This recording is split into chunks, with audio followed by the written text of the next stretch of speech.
Hey, what is up everyone, and welcome back to another video. So the entire crypto market is back falling down. SUI is down 10%, which is what we're going to be talking about today. However, the entire market is overall crashing back down as we have a few updates on the tariffs from Donald Trump. Bitcoin yesterday did come up to 102,000, is now fallen to 98,000. A lot of coins are practically down roughly 10%. Dominance is back pumping up. Not good to see, but again, just going to be providing us with some more accumulation and DCA levels. So yeah, it's not too bad either. Now, the news that we have on the Trump tariffs is that yesterday Trump actually halted the Mexico tariffs, and just a few hours ago, roughly 3 to 4 hours ago, he also halted the tariffs on Canada. Now, the one tariff that he hasn't halted yet is the 10% levy on China. So that's the one we're going to be waiting for. You know, again, if it does happen, then hopefully the market does see that rebound. If not, I don't think it will be the end of the world. I think the market's already priced that in, you know, regardless of really anything negative that happens with the tariffs. I think the market has already priced it in. So yeah, I don't think we're looking too bad there. The S&P yesterday also did see a decent rebound. Obviously we saw this huge crash down from like 6,000 down to, you know, 5,900. It was like nearly a 2% dip.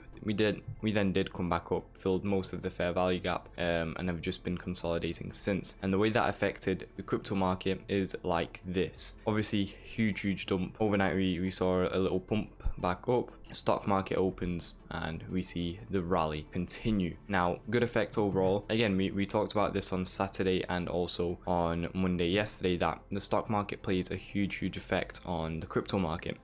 You know, when the stock market is pumping, crypto is pumping, and vice versa. So the trade tariffs are really affecting the stock market a lot more. It has practically zero effect on crypto. You know, in real terms, the tariffs are going to be haltering stocks like, or companies like Apple and their profits, Nvidia and so on. But for crypto doesn't really sell any of those physical products that would require, you know, tariffs, and it's really just an effect of the stock market. So crypto isn't actually weak, it's the stock market parlaying those effects onto crypto. I just want to make that clear. Now, overall, it's actually looking quite good, I would say, even though there is a lot of blood in the market. Everything looks like it's 10% down. Some coins are weaker than others. Like SUI right now is very strong. The red candle isn't fully flushing out the green candle from yesterday just yet. You know, Fetch, this is flushing down, not as strong. XRP also flushing down, but XRP is still quite strong because we have multiple support levels and we haven't crashed down all the way back down to like 60 cents. HBAR is flushing down slightly, still quite strong as we're close to a support level. You know, Render similarly strong. Like, a lot of coins are still strong,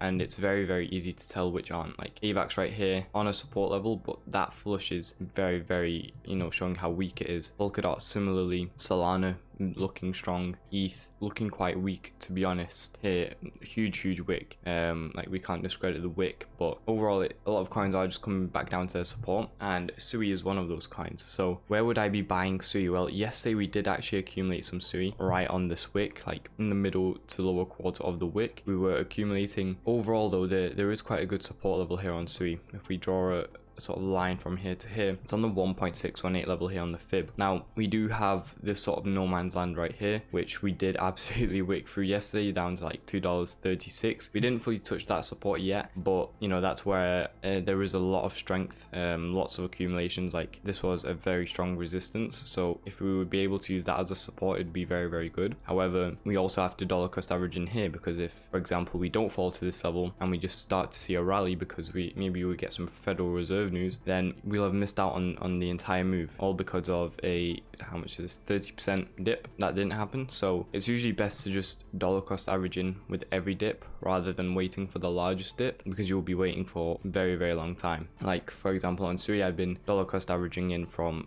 $4.29, $3.80, you know, $3.57. My lowest entry was yesterday at like $2.70, and the best way to do it is to always leave the most capital for the lowest dollar cost averaging entry. So for example, let's say I dollar cost averaged in with $100 here. I'll do maybe $150, $200, $250, and then here I could do $500. That way I'm not only getting more SUI here because it's at a lower price, but I'm also getting more because I'm using more capital, and that way my biggest entry is at the lowest price point, and then my average entry becomes like somewhere here. Hopefully that makes sense, because that way we get the best entry price, and you know, as soon as we see a little move up, we're instantly in profits, and the profits are going to be quite huge because of how big the dip is. So now if we're essentially just targeting the all-time high on SUI here with our average entry, it's like 75% profit, whereas from my initial entry it would have only been like 25% profit. And that's the power of dollar cost averaging in. And if I wouldn't have dollar cost averaged in, then you know, maybe my initial entry will be here for like and I'll get 95% profit, but I'll have only entered with, you know, like $500. So now that I have all of those past entries, those are also, you know, accumulated in, I've got like $1,000 in, and I'm getting 75% of it rather than like 95% of 500. So that's just the power of dollar cost averaging in, and having the strategy to use the most capital at the lowest levels. And it's just a matter of diversifying that capital. So if you have $100,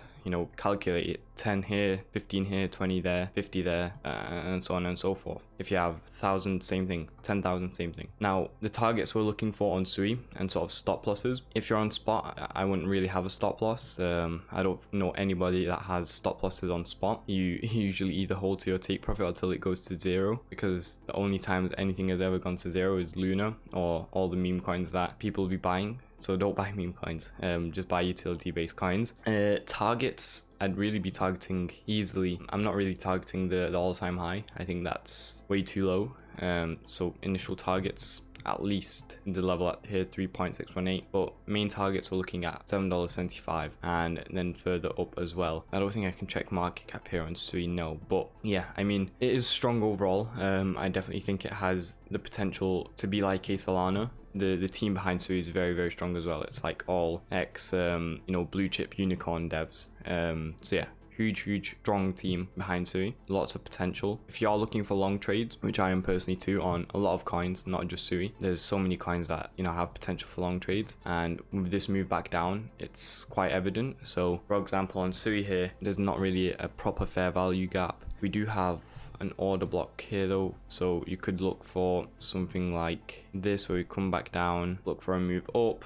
Again, it's going to be risky until the stock market open, so that's what I'd be waiting for to really make a decision. Once we see stock market open and how stocks are reacting, it'll be easier to pull the trigger, because again, Trump is waiting till the very last minute, you know, to delay these tariffs, and I think China is obviously one that's going to be left behind to the very last minute if it does happen, as Canada and Mexico border the US, so it's a lot more close. China on the other side of the world, I think they're going to just leave it to the last minute to make any sort of decision, if they will make a decision. They probably won't, but we will see anyway. If they don't, it's already priced into the market. Obviously the S&P and stock market closes, and they have after hours and pre-market, so pre-market we're going to have to see how everything reacts, and then when the market opens, obviously it'll be easier to say how we're moving.